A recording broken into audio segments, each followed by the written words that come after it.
Hello, नमस्कार साथियों। आप सभी का एक बार फिर से स्वागत है मेरे चैनल राधे एकेडमी पर।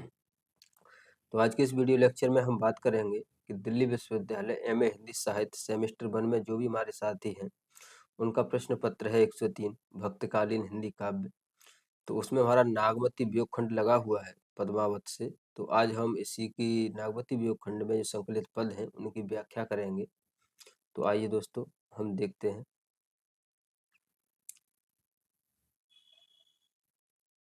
दोस्तों, नागमती से आपके प्रश्न में क्या आएगा, तो प्रश्न किस प्रकार आएगा उस पर मैंने विस्तृत चर्चा कर की हुई है।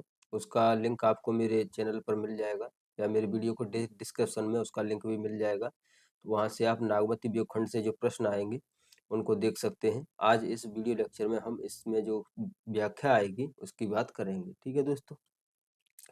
तो सबसे पहले दोस्तों हम देखते हैं कि व्याख्या अगर आती है तो व्याख्या को आप किन संदर्भों में देख सकते हैं, यानी उसमें आप किन किन बिंदुओं की चर्चा करेंगे। क्योंकि ये प्रश्न बहुत ही महत्वपूर्ण है। व्याख्या तो सभी करते हैं, लेकिन जो अंक हैं, जो एग्जामिनर अंक देते हैं, वह सभी को समान रूप से नहीं मिलते हैं। तो ऐसा क्या होता है व्याख्या में, जो कुछ लोगों के ज़्यादा नंबर होते हैं और कुछ लोगों के कम होते हैं, तो वह सबसे मेन रूप है। तो वो देखिए, सबसे पहले आपको व्याख्या में अगर आप प्रश्न करते हो तो सबसे पहले आप उसमें संदर्भ देंगे। संदर्भ के बाद उसमें प्रसंग रखिए और व्याख्या रखिए। ठीक है दोस्तों। इतना तो हर कोई स्टूडेंट करता है। ठीक है, इतना तो सभी करते हैं। इससे जो आगे है, जिनके नंबर ज़्यादा आते हैं, वह कारण क्या है, तो वह है 4 नंबर। ठीक है, 4 नंबर क्या है, विशेष। विशेष में आप किस प्रकार से देते हैं, उन पंक्तियों में क्या दिया हुआ है, जैसे भाव सौंदर्य, उन पंक्तियों में क्या भाव है, कथ्य में क्या है, उसका वर्णन करेंगे। साथ ही शिल्प सौंदर्य का भी वर्णन करेंगे। ठीक है, तो इसमें आप 3 से 4 बिंदु लिखिए। फिर इससे भी नेक्स्ट एक और बिंदु बनाइए आप, वो है प्रासंगिकता। ठीक है, प्रासंगिकता क्या, एक तो रचना काल में उन पंक्तियों की प्रासंगिकता क्या रही थी या रही होगी, जिससे कवि ने उन पंक्तियों को लिखा हुआ है, और साथ में जो वर्तमान युग में है, वो वर्तमान में किस प्रकार से वो जुड़ती हैं, वह भी आप अगर रख देते हैं तो आपका आंसर बहुत ही अच्छा हो जाता है। आपकी व्याख्या बहुत ही अच्छी हो जाती है, जिससे आपको पूर्ण नंबर मिलने की संभावना होती है। ठीक है दोस्तों। तो ज़्यादा से ज़्यादा कोशिश करिए आप इसी फॉर्मेट में व्याख्या वाला प्रश्न करें, क्योंकि जो व्याख्या वाला प्रश्न होता है वह आपका क्वेश्चन नंबर 1 और क्वेश्चन नंबर 2 में ही आएगा। ठीक है, क्वेश्चन नंबर 1 और क्वेश्चन नंबर 2 में आपका व्याख्या वाला प्रश्न दिया होगा। तो जब एग्जामिनर शुरू से ही आपकी कॉपी देखेगा तो शुरू में आपको एग्जामिनर को एकदम से आश्चर्यचकित कर देना है, क्योंकि अगर आपका आंसर सही लिखा होगा तो आपको अंक निश्चित रूप से मिलेंगे। ठीक है दोस्तों। तो आइए अब हम व्याख्या की बात करते हैं। तो नागमती व्युत्खंड की व्याख्या देखिए। इसमें हमारा पहला पद है, वह है कि नागमती चितौरपत हेरा, पीयूष सो गए पुनः किन फेरा। नागर काहो नारे बस परा, तेई मोर पीयू मोसो हरा। सुआ काल होय ले गया पीयू, पीयू नहीं जात जात बर जीव। भयु नारायण बामन करा, राज करत राजा बल छरा। करन पास लीनय है छंदु, विप्र रूप धर झिलमिल इंदु। मानत भोग गोपी चंदन भोगी, ले अपसनवा अपसवा जलांधर जोगी। लेगा कृष्ण है गरुड़ अलोपी, कठिन बिचोह जहे किम गोपी। बाद में हमारा जो नागमती का लेखन है, शिल्प है, वो इस प्रकार है कि जिनमें कुछ चौपाइयाँ वो लेते हैं, फिर चौपाई के अंत में दोहा रखते हैं। ठीक है, तो दोहा है कि सारस जो जो जोरी कौन हरे, मार ब्याधा लीन। झुरझुर पिंजर हो गई, भो भई बिरह काल मोहि दीन। ठीक है, तो देखिए इस पद में क्या है, नागवती के विरह वर्णन की इसमें प्रस्तुति की गई है। तो सबसे पहले देखिए कि आप संदर्भ कैसे लिखेंगे। तो संदर्भ को देखिए, सबसे पहले है संदर्भ व प्रसंग। इसमें मैंने दोनों दिए हुए हैं, लेकिन आपको अलग अलग देने हैं। कि प्रस्तुत पंक्तियां सूफी काव्य धारा के प्रतिनिधि कवि जायसी के प्रबंध काव्य पद्मावत के नागमती व्यूह खंड से उद्धृत हैं। पद्मावत में जायसी ने प्रेम को एक बड़े जीवन मूल्यों के रूप में चित्रित करते हुए अपनी प्रेम दृष्टि को कई प्रसंगों के समावेश द्वारा व्यापकता प्रदान की है। इसमें सर्व प्रमुख प्रसंग राजा रत्नसेन के नागमती को छोड़कर चले जाने के बाद नागमती के वियोग का है। इस पद में जायसी ने नागमती के विरह की मार्मिक अभिव्यंजना की है। तो यहाँ तक आपका संदर्भ हो जाएगा और यहाँ के बाद जो है वह आपका प्रसंग हो जाएगा। ठीक है दोस्तों। साथ ही मैंने आगे एक और संदर्भ और प्रसंग दिया हुआ है, तो मैंने दो दो आपको फॉर्मेट दिए हुए हैं, आपको जो भी सही लगे उस हिसाब से लिख सकते हो। ठीक है। अब आइए हम देख उस पर।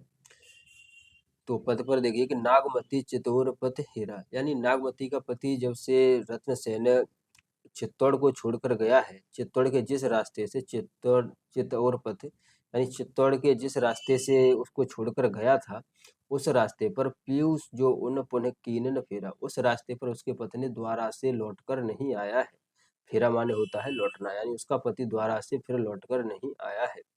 नांगर काहू नार बस परा, अब नागवती सोचती है कि ऐसा क्या कारण रहे। अब वो कारणों पर विचार करती है कि उसका पति लौटकर नहीं आया है, तो सोचती है नागर काहू नार बस परा, यानी किसी नगर की स्त्री ने उसको अपने बस में कर लिया है। तेहि मोर पियु मोसो हरा, और उसने मेरे पति को मुझसे हर लिया है। सुगा काल होए सुगा काल होए लेगा पीयू, यानी जो सुगा रूपी यानी जो काल रूपी सुगा हमारे यहाँ आया था, कहीं वही मेरे पिया को ले गया है। पीहू नहीं जात जात बर जीव, वह मेरे पिया को नहीं ले गया, मेरे प्राणों को लेके गया है, यानी मेरे जीव यानी मेरे प्राणों को लेकर गया है। यानी जो सुगा हमारे यहाँ आया हुआ था काल रूपी, वह मेरे पिया को साथ लेकर तो गया ही, साथ ही मेरे वो प्राणों को ही साथ ले गया है। भयो नारायण बामन करा, राज करत राजा बल छरा, यानी जिस प्रकार अब जो जायसी जी हैं, उन्होंने जो आपको पता होगा कि पद्मावत में उन्होंने जो हिंदू कथानक हैं, यानी हिंदू धर्म में जो कथाएं चलती हैं, उन्हीं को आधार बनाया हुआ है। तो ये पंक्ति देखिए कि भयो नारायण बामन हरा, राज करत राजा बलि छरा, यानी जिस प्रकार नारायण भगवान ने बामन का भेष धारण करके राजा को जो राजा बलि है उसको उसके साथ छल किया था, उसी प्रकार वह तोता मेरे पति को मुझसे लेकर गया है। करण पास लीनव है चंदू, विप्र रूप धर चिलमिल इंदु, यानी जिस प्रकार इंद्र ने कर्ण को, जो महाभारत का प्रसंग लिया हुआ है कि जिस प्रकार कर्ण को इंद्र का भेष धारण करके जो इंद्र है वो कर्ण से अब उसके कवच और जो उसे वरदान में मिले हुए थे किस प्रकार से ले लेते हैं, इसी प्रकार मेरे पिया को वो छड़ के ले गया है। मानत भोग गोपीचंद भोगी, ले अपसवा जलंधर जोगी, यानी जिस प्रकार जलंधर जोगी ने जो गोपीचंद राजा है उसके भोग को योग में बदल दिया था, उसी प्रकार मेरे साथ हुआ है। लेगा कृष्ण है गरुड़ अलोपी, कठिन बिचोह जहे किम गोपी, यानी जिस प्रकार कृष्ण जी को अक्रूर जी ले जाते हैं, कृष्ण जी को गोकुल नगरी से अक्रूर जी जिस प्रकार गोपियों से छीन कर ले जाते हैं, फिर गोपियों की विरह में क्या दशा होती है, वही दशा मेरी है। ठीक है। आगे देखिए दोहे को कि सारस जोर कौन हरे, मार व्याधा लीन, झुरझुर पिंजर हो भई, बिरह काल मोहि दीन, यानी इसमें नागमती कहती है कि नागमती के विरह का ही है। अब हम इसकी व्याख्या देखते हैं कि नागमती का पति रत्नसेन पद्मावती के प्रेम से वशीभूत होकर उसकी प्राप्ति के लिए सिंहलदीप चला गया है। नागमती रात दिन चित्तौड़ के मार्ग पर आंख एकटक लगाए रहती है, क्योंकि उसका पति जब से यहाँ से गया लौटकर वापस नहीं आया। नागमती रत्नसेन के वापस न लौटने के कारणों पर विचार करती है कि निश्चय ही मेरा पति किसी चतुर नारी के प्रेम पास में फंसकर मुझे भूल गया होगा, अथवा उस नारी ने अपनी मोहिनी मुद्रा दिखाकर उसके हृदय से मेरी स्मृति एवं मेरा प्रेम भुला दिया होगा। फिर नागमती आगे सोचती है कि जो हीरामन तोता हमारे यहाँ आया था, वह तोता के रूप में साक्षात काल ही था। ठीक है। जो मेरे पति का हरण कर ले गया है, वह तोता मेरे प्रिय को मुझसे न लेता, भले ही मेरे प्राण ले लेता। जिस प्रकार विष्णु ने वामन रूप धारण कर राजा बलि के राज्य का अपहरण कर लिया था, कर्ण ने ब्राह्मण का रूप धारण कर परशुराम से उसका ब्रह्मास्त्र बाण मांग लिया था, महाभारत युद्ध के दौरान देवराज इंद्र ने कर्ण से सूर्य द्वारा उसे प्रदत्त अलौकिक अक्षय कवच या कुंडल मांग लिया था, उसी प्रकार यह तोता मुझसे मेरा पति मांग ले गया। भोग विलास में मग्न राजा गोपीचंद को योगी जालंधर ने फुसला बहलाकर भोगी से योगी बना दिया था। अक्रूर आतुर गोपियों से उनका कृष्ण छीनकर ले गए और उन्हें विरह की पीड़ा में तड़पने के लिए छोड़ दिया। किंतु कोई उन गोपियों को बताए कि कृष्ण से वियुक्त होकर वे कैसे जीवित रहे। इसी प्रकार वह तोता मेरे पद को लेकर लुप्त हो गया। मैं भयंकर विरह पीड़ा में तड़प रही हूँ, अब मेरे प्राण कैसे बचेंगे। ठीक है। और इसमें विशेष देखिए, तो विशेष है कि इन पंक्तियों में विरहानुभूति अत्यंत मार्मिक चित्रण हुआ है। इसी मार्मिकता के कारण आचार्य रामचंद्र शुक्ल ने जायसी के विरह वर्णन को हिंदी साहित्य की अद्वितीय वस्तु कहा है। ये पंक्तियां गृहस्थिक एवं एकनिष्ठ प्रेम का निदर्शन प्रस्तुत करती हैं। कवि ने नागमती के विरह को सामान्य नारी के विरह के समान ही चित्रित किया है और ऐसा करके उसकी प्रभाव क्षमता में अद्भुत अभिवृद्धि की है। भारतीय कथाओं का उपयोग सूफी काव्य धारा की विशेषता है, जो इन पंक्तियों में भी दिखाई देती है। ठीक है। अब दूसरे पद को देखिए। दूसरा पद है कि पीयू वियोग अस बाउर जीव, पपेहा नित बोले पीयू पीयू, अधिक काम दाधो सो रामा, हर लेव सुगा गए पियो नामा। बिरह बान तस लागन डोली, रक्त पसीज भींज गई चोली, सूखा हिया हार भारी, हरे हरे प्राण तजह सब नारी। खन एक आव पेट मह मासा, खनह जाय ज्यों होई निराशा। पवन डोल बह सींचह चोला, पहर एक समुझे मुख बोला। प्राण पयान होत को राखा, को सुनाव प्रीतम के भाखा। आज जो मारे बिरह के, आग उठे तिहि लाग। हंस जो रहा शरीर में, पांख जरा गा भाग। ठीक है। तो इसका प्रसंग क्या है कि इस पद में जायसी ने नागमती के विरह की मार्मिक अभिव्यंजना की है। तो देखिए इसमें कि पीयू बेयोन अस बाउर जीव, पपिया नित बोले पीयू पीयू, यानी पिया के वियोग में मेरे प्राण की क्या दशा है या मैं कैसे जी रही हूँ। जिस प्रकार पपिया पानी के बिना पीयू पीयू करता है पानी के लिए, उसी प्रकार मेरे भी पति के वियोग में पीयू पीयू की आवाज मेरे मुंह से निकल रही है। अधिक काम दादो सो रामा, हरिले सुगा गए पीयू नामा, यानी एक तो ये काम रूपी जो कामदेव है उसका असर है मुझ पे, और साथ ही हरिले सुगा गयो प्रियनामा, और उस पर से मेरे जो सुगा है यानी जो तोता है वह मेरे पिया को मुझसे ले गया है। विरह बान तस लागन डोली, रक्त पसीज भींज गई चोली, यानी विरह की आग मेरे तन में इस प्रकार लगी हुई है कि उससे जो रक्त है वह पसीज पसीज कर मेरी चोली भी भींज गई है। ठीक है। सुखा हिया हार भारी, हरे हरे प्राण तजह सब नारी, यानी जो उसकी नागमती की सखियां हैं वह उसे दिलासा दे रही हैं और साथ ही उसके साथ कह रही हैं कि थोड़ा धीरज रखो। खन एक आव पेट में है मासा, खनह जाए जीव होए निराशा, यानी उसके पेट से आग की जो लपट है वो निकल रही है, और खनह जाए जीव होए निराशा, और उसका मन और भी निराश होता चला जा रहा है। पवन डोला भय सींच है चोला, पहर एक समुझे मुख बोला, उसकी सखियां हैं वह उस पर हवा झल रही है, और हवा जल रही है और उसकी चोली पर पानी डाल रही है जिससे उसकी आग शांत हो। पहर एक समुझे मुख बोला, और उसको और उसके पति की सांत्वना देते हुए वो मुख से उसके कुछ बोल रही है। ठीक है।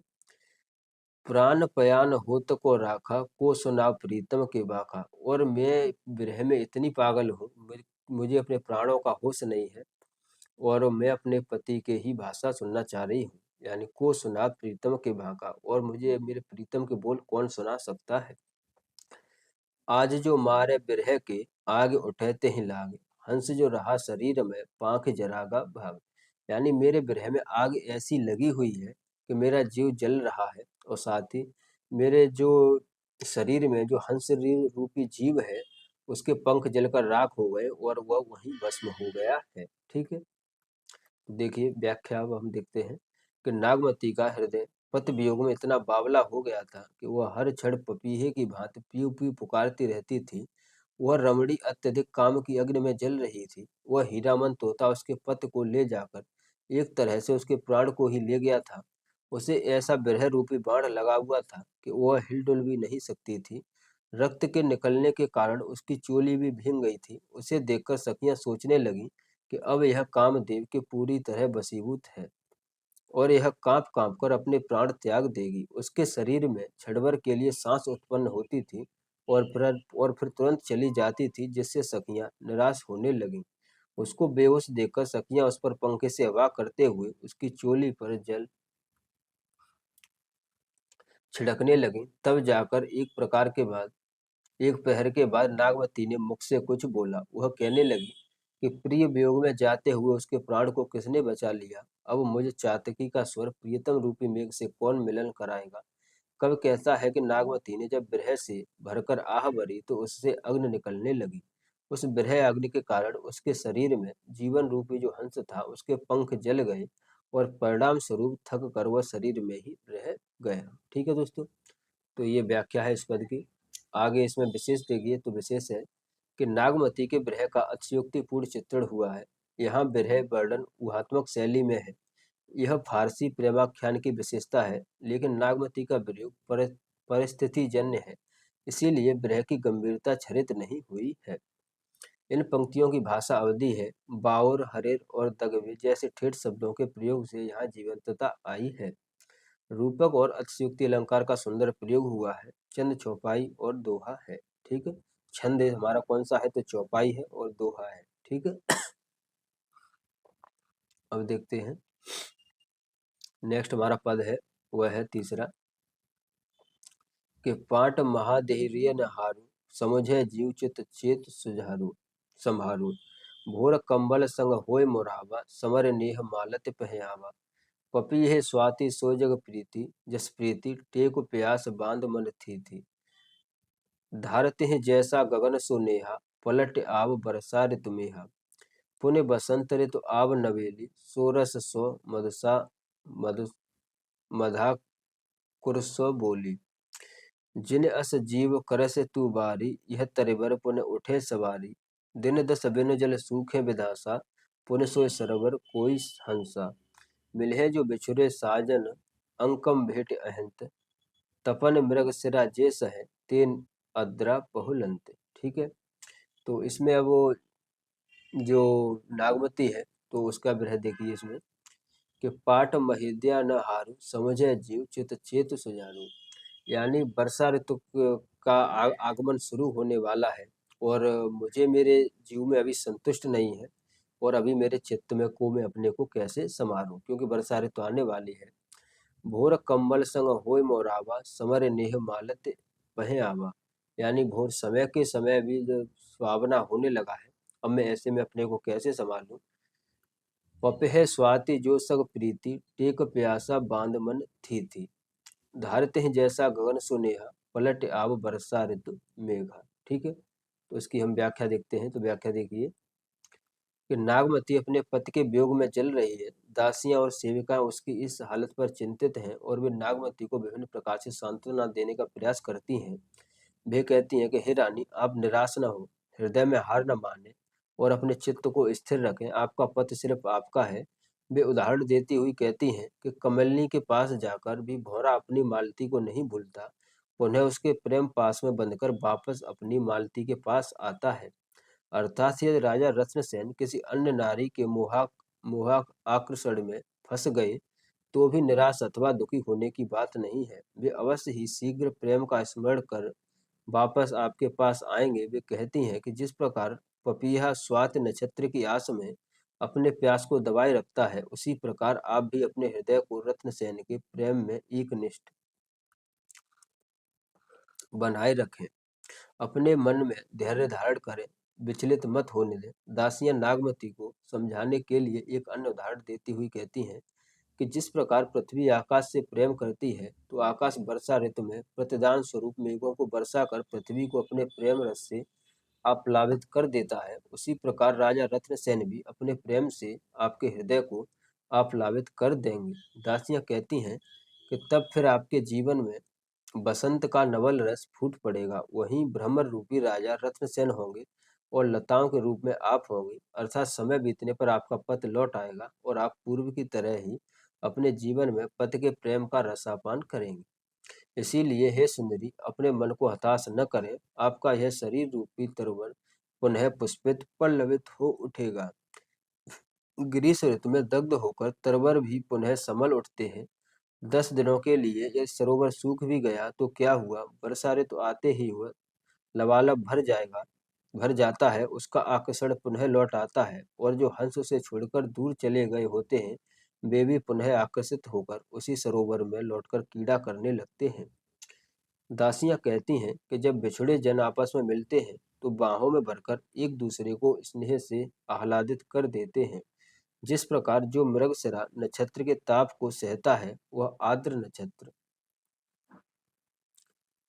के आने पर पुनः आनंदित होता है, ठीक उसी प्रकार महारानी आपके भी विरह के दिन समाप्त हो जाएंगे और एक दिन राजा रत्नसेन लौटकर आपका भी अपने प्रेम से रस आप्लावित कर देंगे।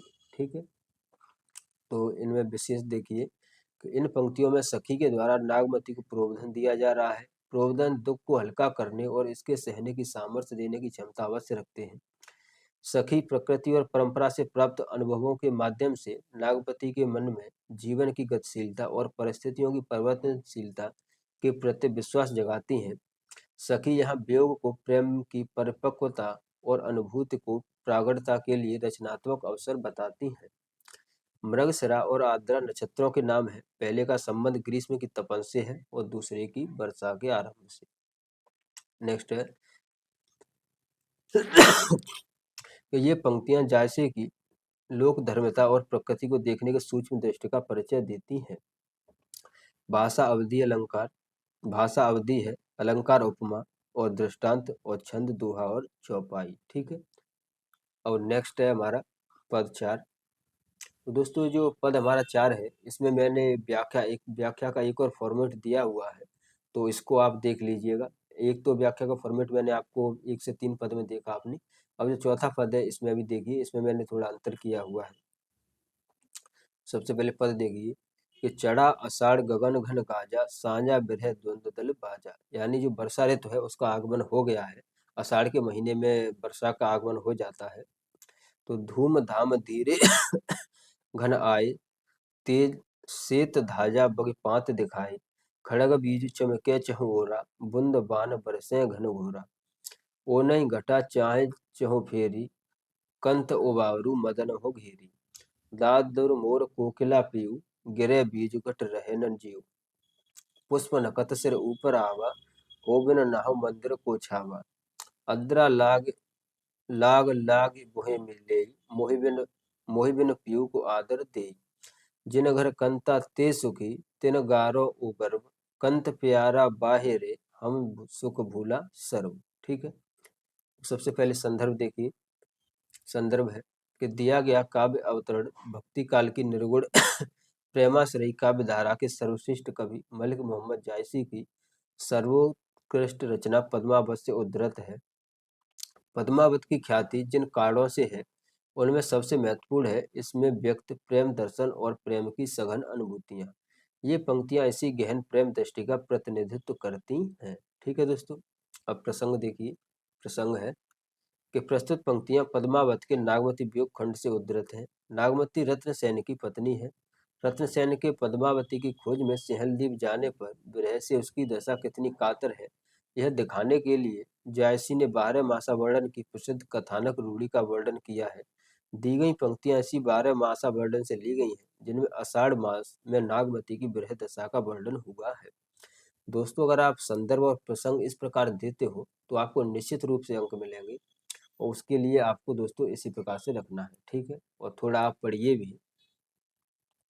क्योंकि दोस्तों अगर एक बार एग्जाम हो जाए और नंबर आ जाए उसके बाद जब नंबर कम आते हैं तो ये बात हमें बहुत बाद में खलती है कि नंबर क्यों कम आए, नंबर ज़्यादा होते तो अच्छा लगता।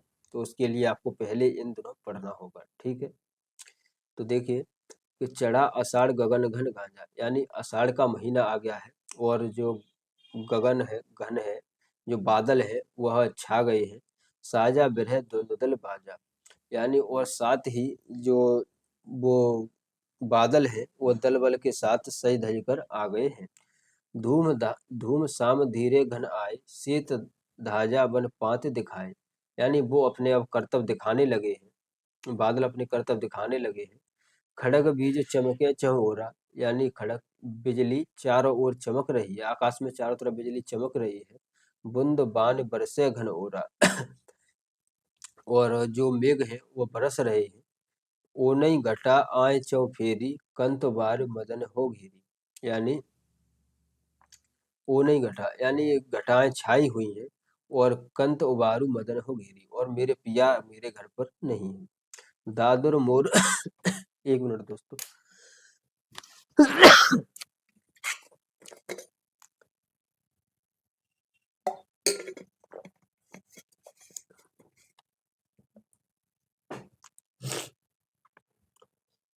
दादर मोर कोकिला पीऊ, गिरे बीज घट रहे न जीव।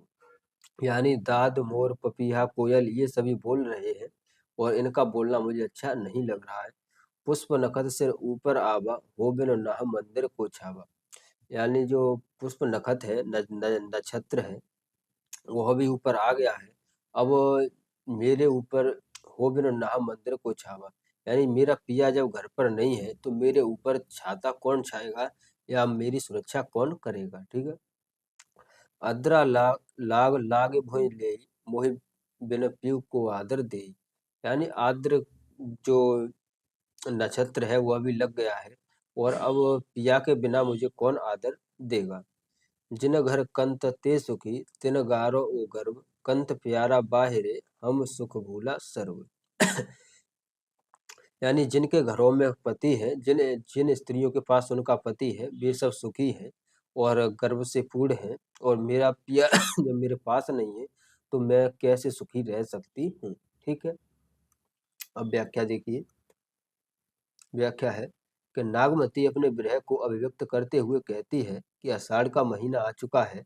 आकाश में बादल इस प्रकार गरज रहे हैं मानो विरह ने मेरे ऊपर आक्रमण करने के लिए दुखों की सेना इकट्ठी कर ली है और युद्ध के नगाड़े बज रहे हैं। आकाश में धूमिल काले और सफेद रंग के बादल इधर उधर दौड़ रहे हैं। उनके बीच उड़ती हुई बगलों की पंक्तियां ऐसी मालूम पड़ती हैं जैसे श्वेत पताका फहरा रही है। बिजलियों का चमकना ऐसा लगता है मानो शत्रु तीक्ष्ण बाण वर्षा कर रहा है। आद्र नक्षत्र आ गया है, खेत बोए जाने लगे हैं, किंतु प्रियतम के बिना मुझे कौन आदर दे। घटाएं उमड़ उमड़ कर मुझे कामो उत्मदीप्त कर रही हैं। हे स्वामी, तुम आकर इनसे मेरी रक्षा करो। ऐसे कठिन समय में मेढक, मोर, कोयल और पपीहे सभी शोर करके मेरी विरह वेदना को इस कदर बढ़ा रहे हैं। ओहो, कि लगता है कि मेरे प्राण ही निकल जाएंगे। पुष्प नक्षत्र आ गया है, किंतु मैं स्वामी के बिना अपने घर में अकेली हूँ। जब घनघोर वर्षा होगी तब कौन हमारे छप्पर की मरम्मत करेगा और हमारी सुरक्षा करेगा। ऐसे सुहावने मौसम में जिन स्त्रियों के पति उनके घर में है, वे गर्भ में फूली नहीं समा रही हैं, लेकिन मेरे प्रियतम तो परदेश में है, इसलिए मैं अपना सुख भूल चुकी हूँ। ठीक है। अब इसका विशेष देखिए। तो विशेष में आप किस प्रकार से लिखेंगे वह भी देखिए कि 12 मासा वर्णन की परंपरा यूं तो पहले से चली आ रही थी, जैसे विनय चंद्र सूरी कृत नेमिनाथ चतुष्पादिका में, किंतु इस परंपरा के सर्वोच्च स्तर की प्रतिष्ठा का श्रेय नागमती वियोग खंड के आधार पर जायसी को ही जाता है। नागमती के वियोग की सबसे महत्वपूर्ण विशेषता उसमें निहित ग्राहस्थिक पवित्रता व सात्विकता में है, जो पुख नक्षत्र सिर ऊपर आवा जैसी पंक्तियों में नजर आती है। शुक्ल जी ने इस वियोग वर्णन की प्रशंसा करते हुए कहा है कि यह आशिक मासूकों का निर्लज्ज प्रलाप नहीं, हिंदू गृहिणी की विरह वाणी है। इसी पवित्रता का चरम स्तर एक अन्य छंद में दिखता है, जहाँ नागवती प्रेम के लिए स्वयं को बलिदान कर देना चाहती है। जैसे यह तन जारो छार के, कहाँ के पवन उड़ाए, मुकुतिह मार्ग उड़ पड़े, कंत धरे जहाँ पाए। यानी इन पंक्तियों के माध्यम से जो नागवती है वह अपनी विरह वर्णन दशा का वर्णन कर रही है। नेक्स्ट देखिए कि इस विरह वर्णन की एक विशिष्टता यह भी है कि इसमें विशिष्ट जन और साधारण जन का अंतराल विलुप्त हो गया है।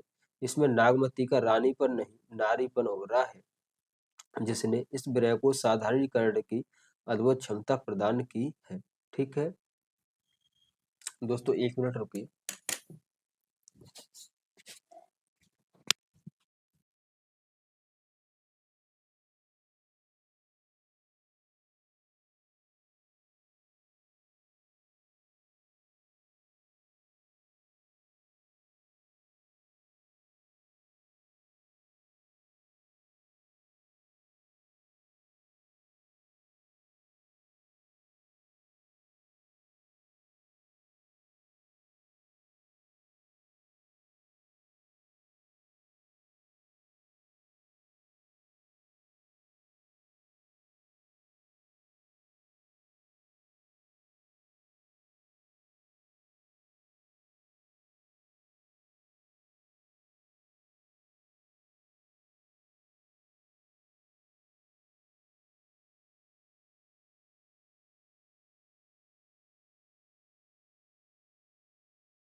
अब देखिए दोस्तों, सॉरी थोड़ा, अब है प्रासंगिकता। तो प्रासंगिकता किस प्रकार से आप लिखो कि इन पंक्तियों की प्रासंगिकता दोहरी है, पद्मावत के परिप्रेक्ष्य में और वर्तमान जीवन के परिप्रेक्ष्य में।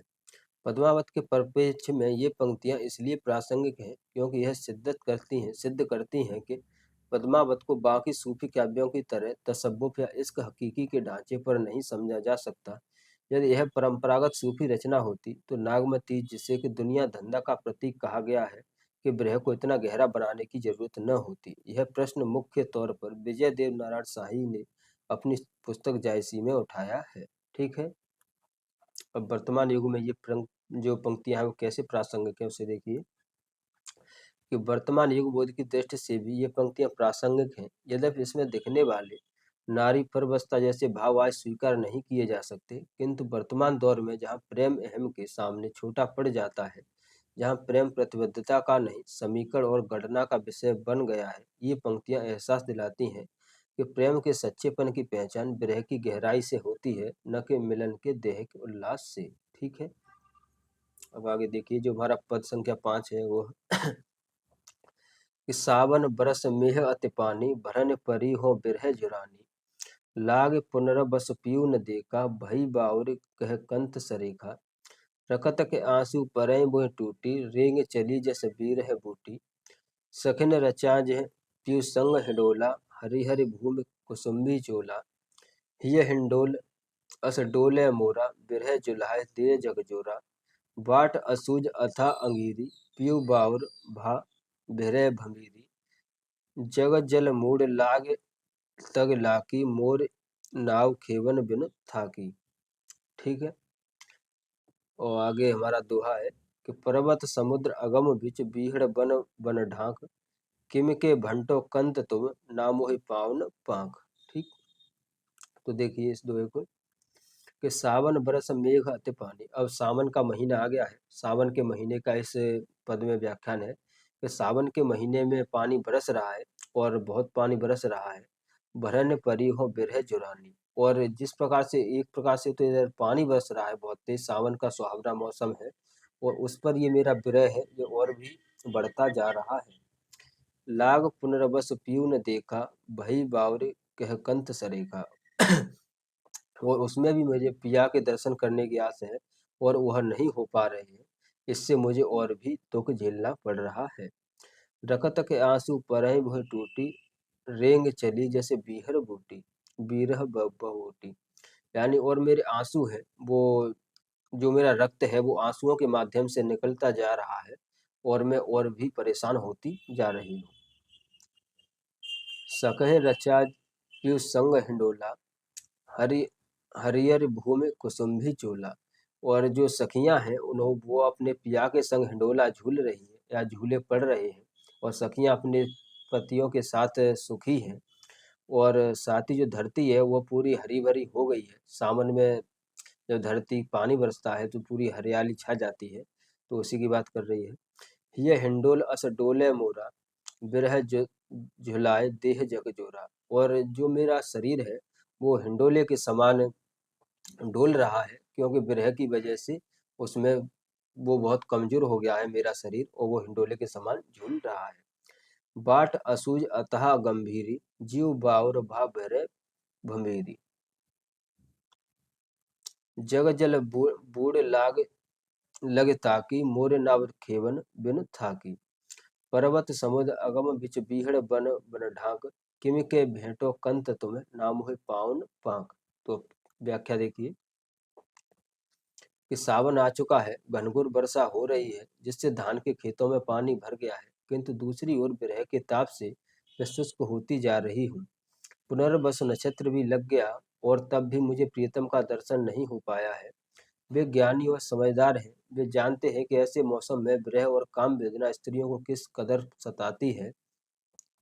संभव है कि वे इस नक्षत्र को नहीं देख पाए हों, अन्यथा वे शीघ्र वापस लौटकर मुझे अपनी प्रेम सुधा से नहला डालते।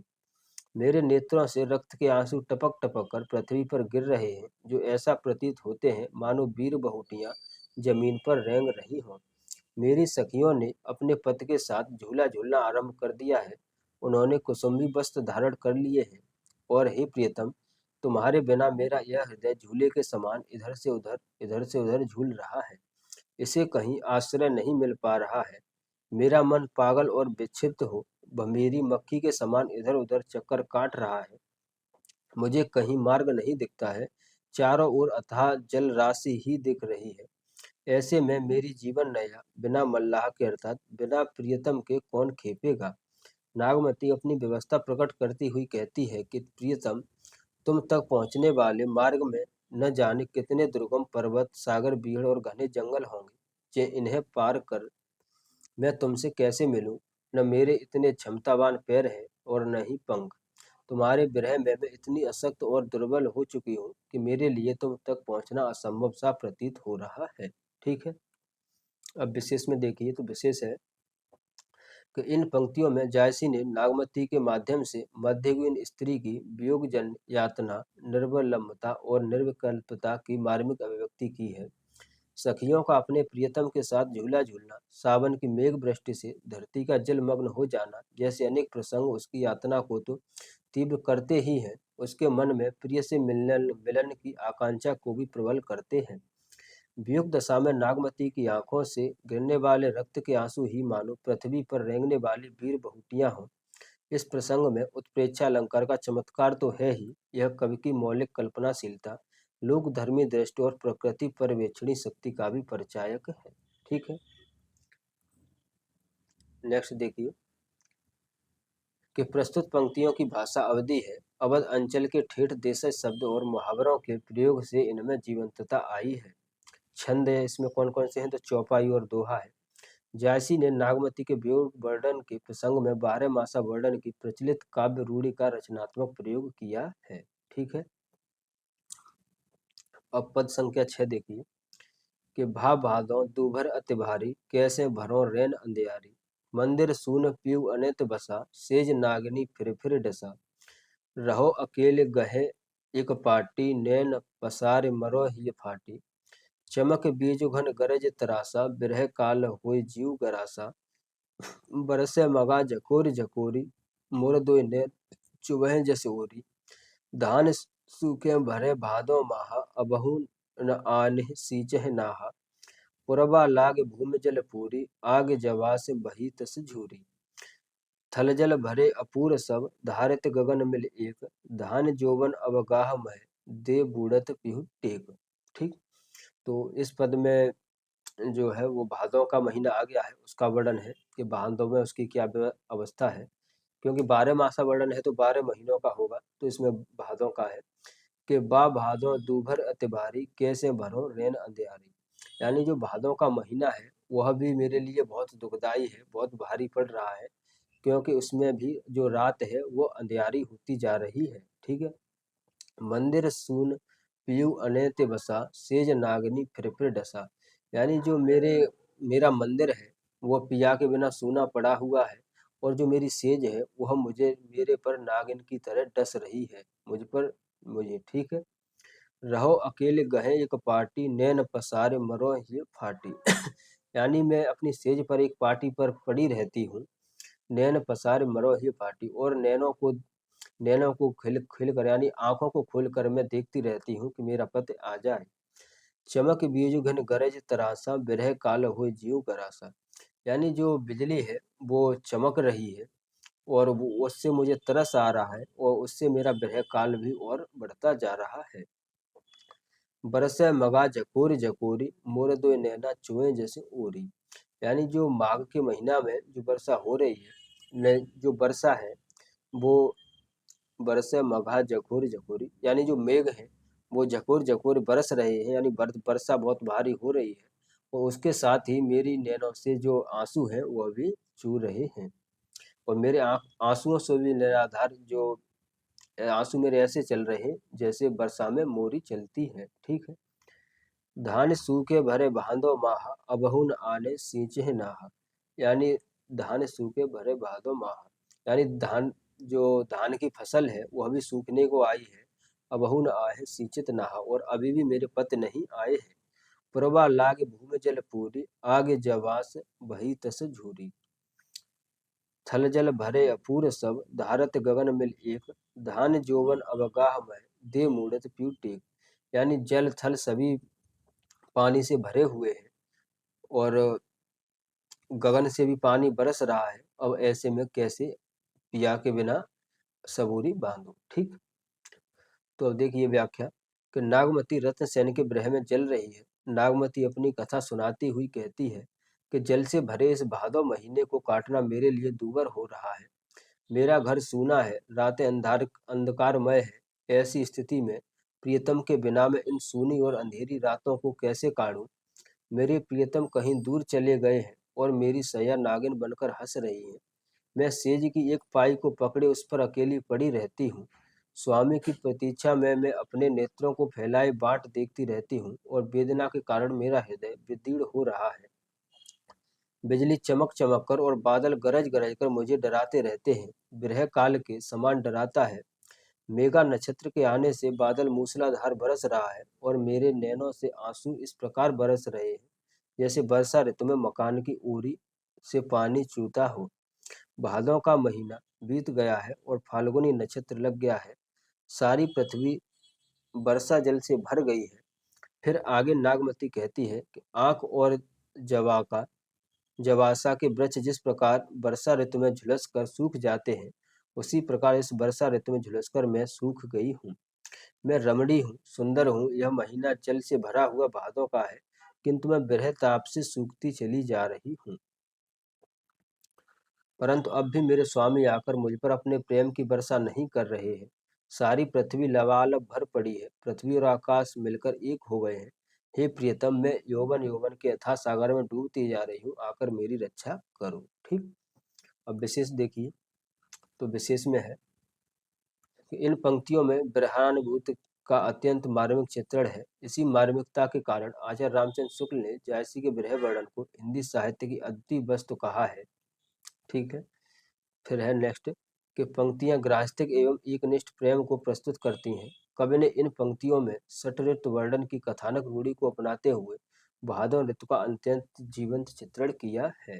ठीक, नेक्स्ट है कि पृथ्वी से तादात्म्य स्थापित करते हुए कवि ने नागमती के विरह को सामान्य नारी के विरह के समान ही चित्रित किया है। यह उसकी प्रभाव क्षमता में अद्भुत अभिव्यक्ति करता है, अभिवृद्धि करता है। नेक्स्ट है कि जायसी ने इन पंक्तियों में पोहिम जैसे ठेठ अवधि के शब्दों का प्रयोग कर कविता को भाषिक मिठास से भर दिया है। ठीक, अब वो देखिए पद संख्या 7 है, वो क्या है कि लाग कुमार नीर जग घटा, अबहि आय कंत तन लटा, तोहि देखे पीव पुलह कया, उतरा चीत बहिर करू मया। चित्रा मित्रा मीन कर आवा, पपिहा पीव पुकारत पावा, उआ अगस्त हस्त घन गांजा, तुरह पलान चढ़े रन राजा। स्वाद बूंद चातक मुख पर, समुद्र सीप मोती सब भरे, सरबर समर हंस चले आए, सारस पुरलह खंजन दिखाए, भा पर गास कांस बन फूले, कंत न फिर से विदेश झूले। तो इसमें देखिए कि जो नागमती है वह कहती है कि